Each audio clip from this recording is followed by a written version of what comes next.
بسم الله والصلاة والسلام على رسول الله، اللهم صل وسلم وزد وبارك على سيدنا محمد وعلى آله وأصحابه أجمعين. ازيكم يا أحلى متابعين في الدنيا؟ عاملين ايه؟ يا رب تكونوا بخير وعلى خير وفي أتم صحة وأحسن حال يا رب العالمين. النهاردة بقى كده فيديو جديد، وعايزين كده نملى بيتنا بالخير وندفي البيت كده ونشغل الفرن ونعمل حاجة حلوة كده لزوم الفطار والعشاء لو جعانين بالليل أو حاجة. نعمل كوباية شاي بحليب سخنة ومعانا كده قرصتين طريين حلوين كده وناكلهم، نتعشى بيهم أو نفطر بيهم براحتكم زي ما انتوا حابين، تعملوها للفطار تعملوها للعشاء، بتنفع في أي وقت، وبصراحة موفرة جدا جدا. وهنعملها النهاردة بطريقة سهلة وبسيطة، مش هتاخد معانا ولا وقت ولا مجهود. أهم حاجة تدعموا قناة مطبخ أم عدي بلايك وشير واشتراك للقناة وتفعيل زر الجرس عشان يوصلكوا كل جديد من القناة بإذن الله تعالى. شجعونا وتعالوا نخش على المقادير ونشوف معانا ايه وهنعمل الوصفة بتاعتنا ازاي. معايا كيلو من الدقيق، تمام. بنخله كده نخلة حلوة بالمنخل زي ما انتوا شايفين، اهم حاجة ان احنا ننخل الدقيق بتاعنا. نخلت كده كيلو دقيق اهو. معايا هنا كيس بيكنج باودر، هحطه برضو في المنخل وانخله كده احطه عليهم. يبقى حطيت على كيلو دقيق كيس بيكنج باودر. تعالوا بقى هنا بقولكوا اهو بيكنج باودر يعتبر معلقة من البيكنج باودر، تمام. وحطيت ربع معلقة ملح، وهحط هنا سكر. السكر بقى على حسب اختيارك، عايزة تحطي ربع كوباية، عايزة تحطي نص كوباية، براحتك. انا طبعا بعاير بالمعلقة، انا حطيت بالظبط 10 معالق من السكر، يعني تقريبا ربع كوباية سكر. ومعايا هنا لبن بودرة 5 معالق من اللبن البودرة، طبعا هسيب لكم المقادير في صندوق الوصف. كيلو لبن، عليه 5 معالق من لبن البودرة، عليه نص معلقة صغيرة من الملح، معانا 10 معالق كبار من السكر أو ربع كوباية سكر. سكر عادي، لو ما عندكيش سكر بودرة براحتك. ومعايا معلقة كبيرة من الخميرة. الخميرة بتاعتك لو انتي مش شغالة بيها على طول وعارفة ان الخميرة بتاعتك نوعها كويس، ما تحطهاش كده على طول على الدقيق. هتعملي ايه؟ هتجيبي كده ميه دافيه وتحطي عليها معلقتين سكر وتحطي عليها معلقه الخميره وتقلبيهم وتسيبيها لحد ما تعمل معاكي طبقه فوم كده، تعرفي ان الخميره بتاعتك متفاعله وحلوه.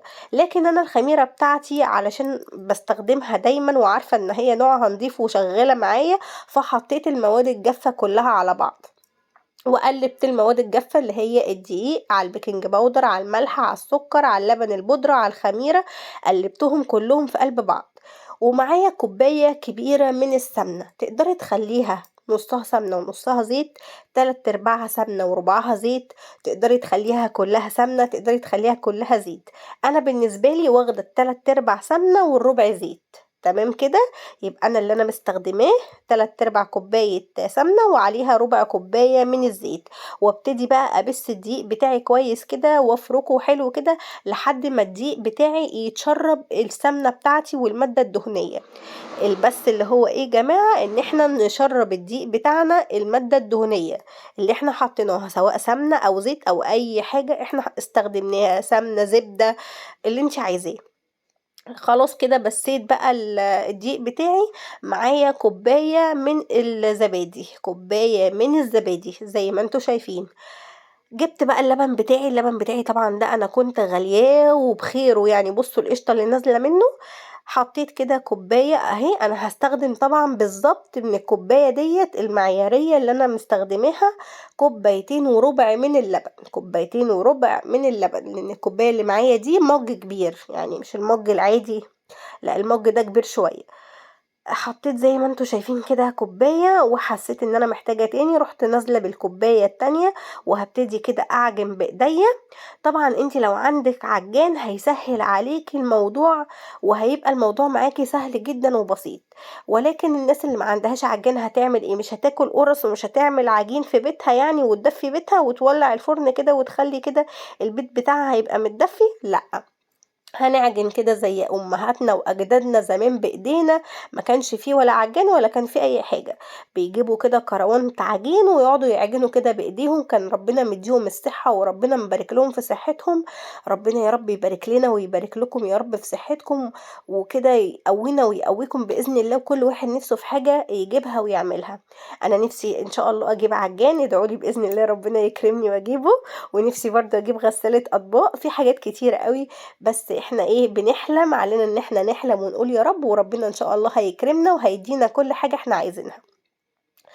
بعد ما حطيت كده كوبايتين من اللبن، وزي ما قُلت لكم احتجت شوية كمان قد ربع كوباية، كده حاسة إن العجينة معايا بقى طرية، هافضل بقى يعني أعجن فيها عجن حلو لحد ما العجينة بتاعتي تبقى كده ملمومة، وطبق العجين اللي أنا باعجن فيه ينضف ويكون نضيف معايا زي ما هتشوفوا كده معايا.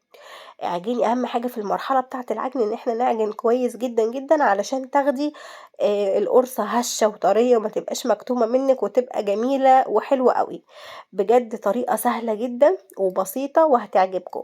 بالله عليكم بقى تدعموا الفيديو بلايكات كتيرة على قد ما تقدروا، وشيّروا الفيديو على قد ما تقدروا لكل الناس، قرايبكم، أصحابكم، على فيسبوك، على ماسنجر، على أي حاجة أيًا كانت، علشان عايزة القناة دي تكبر، عشان تكون كده مصدر رزق ليّا ولأولادي. ربنا يا رب كده يكرمني ويكرمكم جميعًا وتحققوا كل حاجة أنتم عايزينها. هنا بقى بعد ما العجينة بُصّوا بتاعتي اتعجنت أهي، باوريكم قد إيه العجينة بتاعتي طرية، جميلة، هشة، بُصّوا عاملة إزاي، حلوة أوي، أوي، ما شاء الله ولا حول ولا قوة إلا بالله.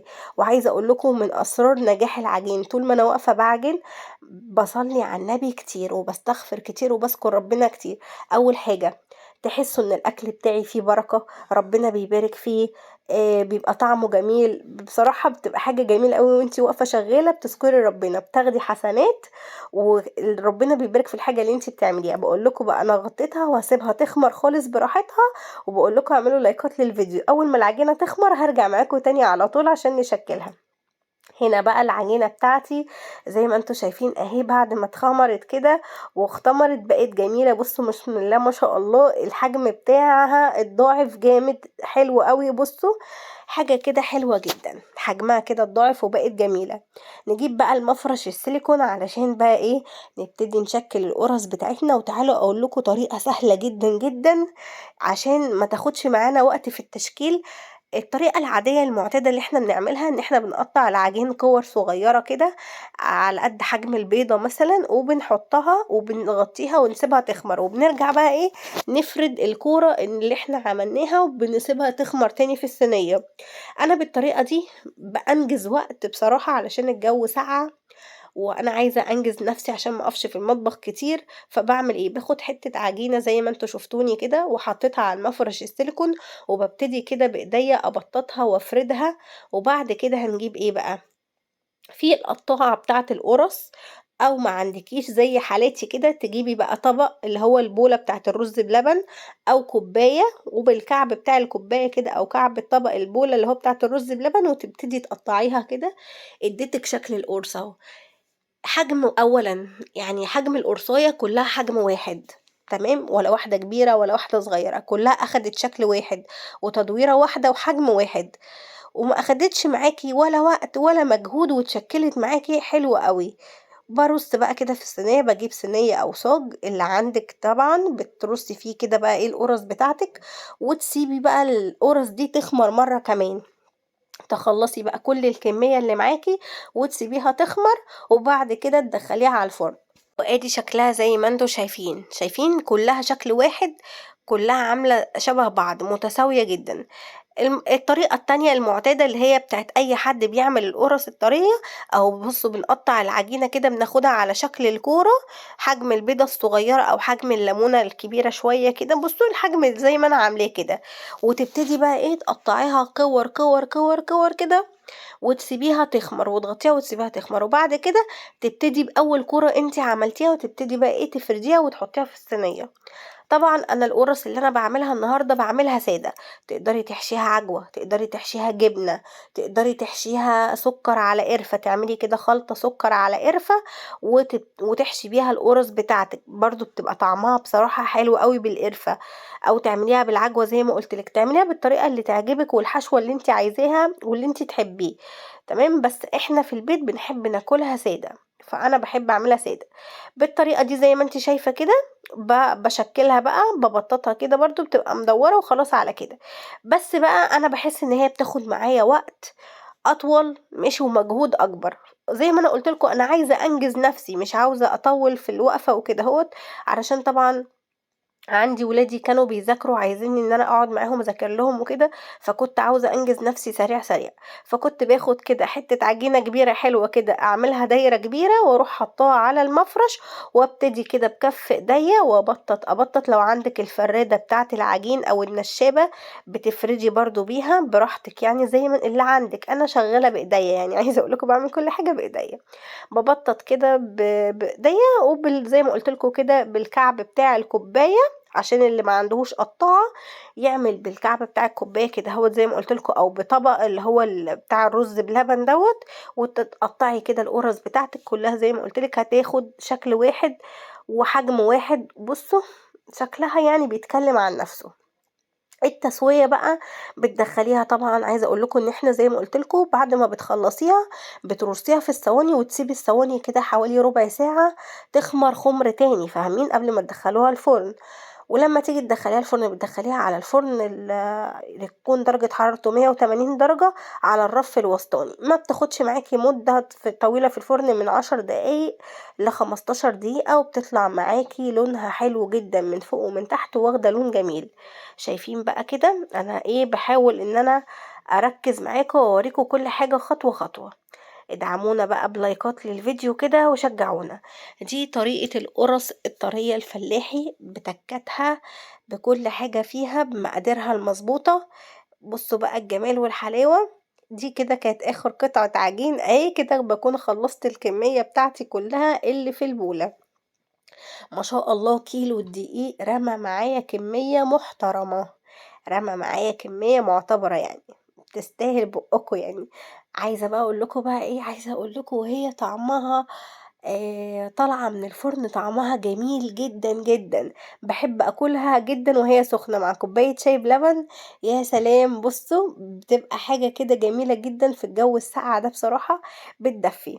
بسم الله ما شاء الله ولا حول ولا قوة إلا بالله، أنا خلّصت الكمية بتاعتي أهي زي ما أنتم شايفين ورصاها في الصواني، بُصّوا عاملة كام صينية على الرخامة وفي على البوتاجاز أهو حاطاهم كده بيخمروا، ودلوقتي هادخّلها معاكم الفرن زي ما هتشوفوا معايا. بُصّوا بقى أنا معلية كده الصاجة أهو هاحط 2 مع بعض علشان أبتدي كده أسوي 2 صينيتين، صينيتين عشان أنجز معايا لإن ما شاء الله رمى معايا كتير، وهنا بعد كده أمّا طلعوا من الفرن ده بيكون شكلهم بُصّوا عاملين إزاي واخدة لون جميل إزاي، تعالوا كده أوريكم لونها من تحت برضه عامل إزاي، لونها محمر كده من تحت ومن فوق دهبي كده ولونها جميل جدًا. شايفين بقى التسوية عاملة إزاي، تحفة، تحفة، تحفة، بسم الله ما شاء الله ولا حول ولا قوة إلا بالله، بجد تستاهل بُقُّكم، ادعمونا بقى بلايكات ياما أوي للفيديو، عايزة أشوف الفيديو دوّة جايب لايكات كتيرة ومشاهدات أكتر، وعاوزة بقى كده تدعموني عشان أوصل ل1000 مشترك بقى خلّونا كده نفعّل القناة بقى علشان قناتنا بإذن الله تكبر، كده بنكون وصلنا لنهاية الفيديو بتاعنا، وما تنسوش بقى تدعموا الفيديو بلايك وشير وسبسكرايب لو عجبكم الفيديو، وباحبكم أوي، أوي في الله، وهتوحشوني جدًا، جدًا، وأشوفكم إن شاء الله في فيديو جديد، وانتظروني قريب، قريب في أقوى الوصفات وأقوى الفيديوهات، باحبكم أوي في الله، مع السلامة حبايب قلبي، باي، باي.